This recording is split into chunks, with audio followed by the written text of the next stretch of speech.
I mean, Kevin Parker's just good at making, like, it's literally an experience listening to this album. The thing is with that is that it's not just about his music. It's about going into the lyrics? Not into the lyrics, but he just knows how to take music and he knows how to create music well. He knows how to take sound effects. He knows how to take beats, and he knows how to put them together in a way that is so different from any other artist in the field. It just makes you feel something. It makes you feel something, and it's not just the lyrics. The lyrics add so much to it. It's kind of like... You know, I totally agree with that. It's really, like, it's kind of like his form of, like, deep lyrics are kind of in the actual... It's, like, in the actual songs. Do you know the feeling in life where you're like, I'm getting a lot more than what I paid for? Yes. It's like... I mean, you subscribe to a music service and you get Tame Impala. For me, that's like, dang, steal, score. You pay $9.99 a month for Spotify, but you're getting a library of billions of songs to pick from and to go with. And it's almost like Tame Impala in that way. You're listening to his music and you're getting like a 2-for-1. You're getting the good music, you're getting the catchy beats, but you're also getting the lyrics behind it. And the way that he's able to puzzle piece everything together is so special and so different because no other artist truly has a way of doing that like he does. And that's what really sticks out about Kevin Parker to me. When I first discovered Tame Impala, it was like diving into a pool of just something that I've never, like, a liquid that I've never touched before. Yeah, it's literally kind of like an experience. Something entirely different. When I first heard Let It Happen, just the whole... first of all, it's a long song. I'm not used to long songs. Like 7 minutes, 40 It was definitely one of my first long songs. Yeah. It just blew me away because I never felt like, man, when is this ever going to end? It just kept on going, and I just like letting it happen. I think that initial note of the dun dun, dun like that just does something to my brain.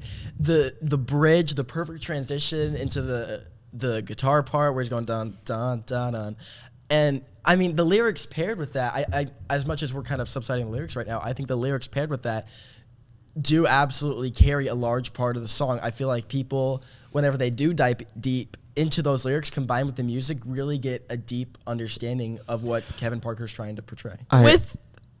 Wow. Yeah, but I also think with like if you want to dive deep, like it's a really good song to like dive deep on. But also, when I heard it for the first time, because I was in the car with you, Ryan, and I think you played that song, and I was just like, because like you show me like a bunch of more songs. That's why I like Tame Impala, is because you kept just playing his music, and I was just sitting there. I'm like, yeah, this music is actually it is pretty good. And then if you want to dive deep, you can dive deep, but if you don't, it's a good song just to have in the background because of all the instrumentals. And what is so good about it is that from Tame Impala me, I've had a brother who has been kind of in the spotlight or has loved Tame Impala ever since I can remember. I know like the point joining like our radio station, it's something that everyone knows, and it's like, okay, I have to dive deeper into it. It's something that I have to embrace. Getting to know you guys, the reason we all kind of connected was over literally Tame Impala. That's kind of the reason we were all like, okay, besties, friends, you know? But the way his music works is that it builds relationships and it builds friends, because example A, Ryan, you showed me like 3 months ago your graphic you were working on for, I literally think it was Let It Happen or something. And it changes the way your brain physically sees it. I'm a person who's very visual. When I listen to music or when I hear things or when I read, I see things. And now that's the only thing I can see is his like work and what he showed at the moment.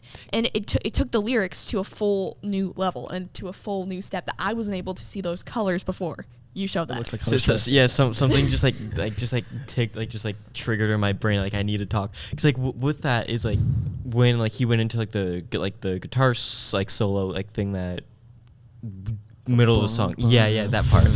And with your graphic, it purposely it perfectly represents in my brain of like what's happening, where it's like just like explosions all over, and I'm like, that's something. I'm like, that's kind just of the like reason I make graphics and stuff like that, and I made that graphics is because it was such a powerful song that I needed to visualize it some way, and I don't think I did it as justice as I want to. I'm sure that as I get better with my motion graphics, I'm sure I'll find a better way to represent that. But I think just Tame Impala is able to visualize songs in people's head, and I think that's one of the most prominent songs that I'd play in my car for other people whenever like I'd want them to first get is Nangs.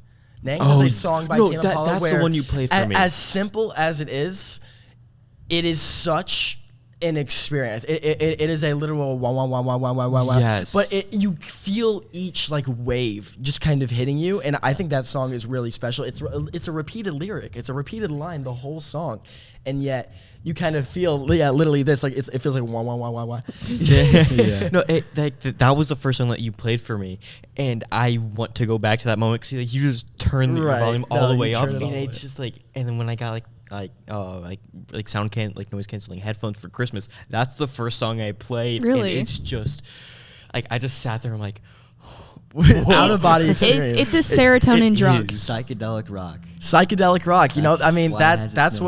what Kevin Parker's going for, and I think that he's kind of the father of psychedelic rock through the fact that he makes us visualize like no other artist could. Us four of us really get and we really understand the media field, and I think it's something that a lot of people look at and they're like, why would you do something like that when you could go into business or marketing or something, you know, that's like less than that. But we get it to a full other level, and I feel like that's why we can resonate or kind of side with it so much, is that we get the work and we get the deeper meaning behind it. Definitely. You see what I mean there? Like, it's something that I didn't wake up and I was like, Tame Impala, you know? I went from, like Taylor Swift was like kind of what I grew up on, and then I kind of started seeing like in 2020 on TikTok especially, where you went into like the Mac DeMarco, and you went into the, oh my gosh, what's a guy, TV girl, and come on, keep going. It's the magic, the I know Steve Lacy. Steve, yes, keep going. I'm gonna look at my. Stop making us name artists. There's like only like 2 or 3 people that just like it's blew up over like during COVID. We're talking like, you know, like Mr. Loverman. You know what I mean? Mrs. Magic, Always Forever. Oh, I love Vacations. Guy? Yeah. Yes, those songs. Like those were the ones that got so popular, and that's how I kind of got into this side of music. That I went from a pop girly to this other side that I never was able to experience like that before.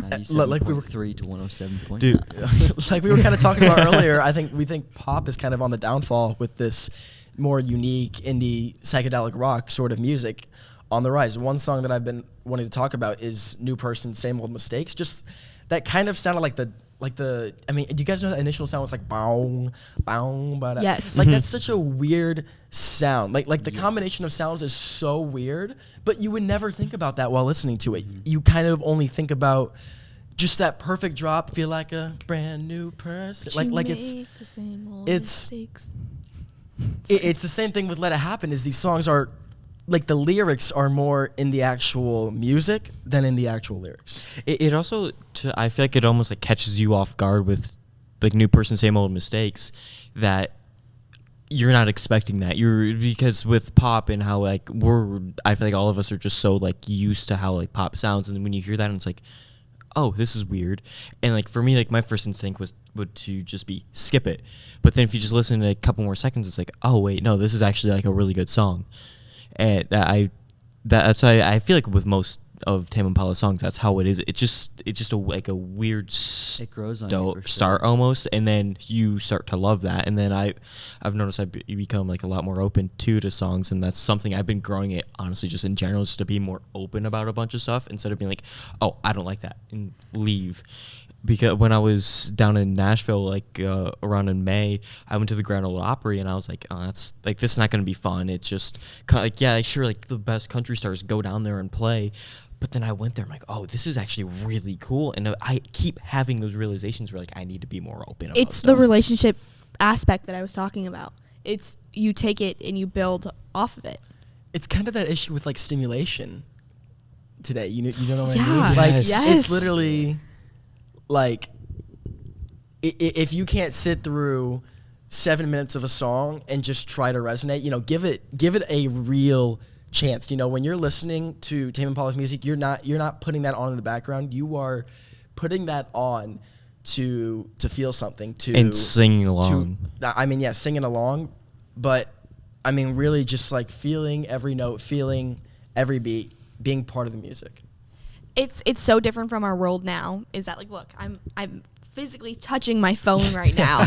I my watch. Everything about the world is techno. You have to be like physically gripping it some way, and that sounds so weird. But Tame Impala is a way to get out of that, because yeah, it's a form of media, it's a form of music, but you're putting on a mask to the rest of the world. Because for me, I can't. It's my distraction out. It's my cope to society in a way. Like if I'm driving, all my friends know if I'm getting on the highway, which is like something that's scary, Kevin Parker has to be singing in the background. The next moment you're driving 130 miles an hour. That's also like the one bad thing though, like with these songs. It's just like you love it so much, and I just like zone out, and then all of a sudden I'm like, oh, I'm going fast. I don't even realize it, and I'm like, okay, let's like I have slow moments, down a or little bit. even in my conversations, like at work, that is the one thing I can just go on and on and on, and that like the song like New Person Same Old Mistakes, that's one that I will just not shut up about. I will go into the two sides of it. I will go into every single detail. And I think the perspectives that Kevin Parker takes on his songs kind of lets him resonate with people who don't really get to resonate with other songs. Talking about, like, eventually, he's talking through the perspective of someone who wants to break up with someone else because they've lost that feeling. They don't want to do this to that person. They still care for that person, but the love just isn't there, and they need a way out of the relationship. And, I mean, I feel like if you're someone who's going through that same situation and you feel like no one understands you, you know, you're going to be the bad guy breaking up with somebody. But whenever you're listening to a song like that, it kind of makes you feel like there's people out there who understand your side of the story. And it's just like not really like growing as a person, because it's like, oh yeah, sure, like yeah, here's like a new person, but then like stuff from like past relationships, it's just like it's still there, and those habits are still there, and like you might not even know that you're doing this type of stuff, and then it just. And that's the thing. Like, Currents is kind of like one big message with all the songs just kind of perfectly represent. Like if you listen to the album all the way through, each song the way it's meant to be played in order, I mean, that's something amazing. I mean, you look at the B-side, you have songs like List of People. Like, that song is one of my favorite Tame Impala songs, but it just doesn't fit into the album because of the way every song so perfectly leads into one another. Do you remember the argument we had about that? That it could fit? It was fourth period. We were in the media room, and I was like, dude, it could totally take over. No, listen, it could fit, but I mean, it just kind of takes away. Yeah. I think it would have to be the last song, because I mean, List of People to Forget About. I mean, that's a totally different message. Power Lines can go. Power Lines is nothing on me. We don't need Power Lines. It could just. But it's kind of a completely different message compared to New Person Same Old Mistakes. The way that the album is actually meant to end, you're forgetting about it rather than moving on. You're choosing to forget about it. You're letting it happen. You're letting it happen. You found the puzzle piece. And going into that, too, I kind of want to go into eventually a little bit, because that's the song that a lot of people, and same with The Less I Know, The Better. That's a song, if you talk to a very vanilla, basic, just getting into Tame Impala fan, what's your favorite song? The Less I Know, The Better. It's like, it's how do you feel about that? If you're going to talk to someone and they're going to say that's their favorite song, or they're just getting into Tame Impala, are you the type of person that's going to be like, I mean, yeah, I'm not going to gatekeep. it. I'm going to tell them listen to the whole album. I mean, I used to be the guy. I remember telling my sister, Let It Happen sucks. I told her, I remember I used to think that Let It Happen sucks. It's my favorite song of all time, but I used to listen to it all the way through and go, what am I listening to? I think it's the whole thing with our society being like, you know, stimulation. I don't think I was listening to it in the right way. Like the dopamine just wasn't there. No. Like not yet. And then once you started listening to it more in depth, and it just was like, oh wait, no, I like this song now, just on repeat. Well, this has been Album Odyssey with Currents. If you haven't given a listen, please do. And like we've talked about, give it a genuine listen, because this is an incredible album and you're going to love it. I'm signing off. Ryan Weidler, Carly Swimiller, Rowan Walsh, and Hunter Wise. We'll see you next week with a different album. See you next time.